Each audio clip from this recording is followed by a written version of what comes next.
to Yvo de Boer, the former Executive Secretary of the United Nations Framework Convention on Climate Change.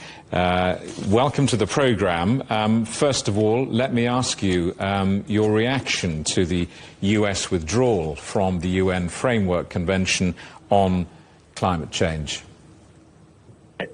In a word, saddening. The United States was one of the architects of the UN Framework Convention on Climate Change.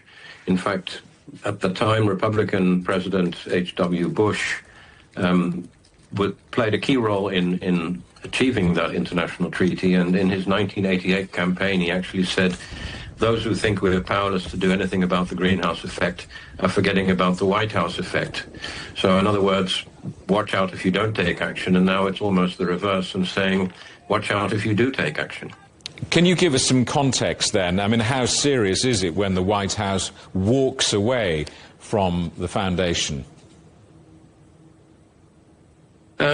Incredibly serious in the sense that the United States has always been a major political player inside the political process.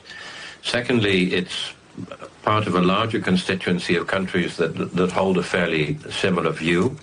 The US has been a major contributor financially to the budget of the convention and the activities that it undertakes. And of course, having one of the most powerful countries in the world back away from this international treaty does significant damage.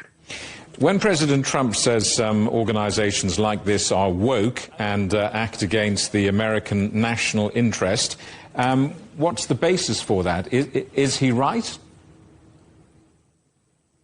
No, I don't think he's right. I think that, it's in the US's interest, as in everybody's interest, to safeguard us against the severe impacts of climate change. But the more bizarre thing, in a way, is that the UN Climate Convention is a process that takes decisions by consensus.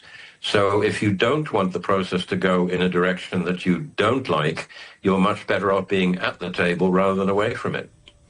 I'm sure we'll talk more in coming weeks, but for the moment we have to leave it there. Thank you very much indeed for your time. Yvo de Boer, the former Executive Secretary of the United Nations Framework Convention on Climate Change.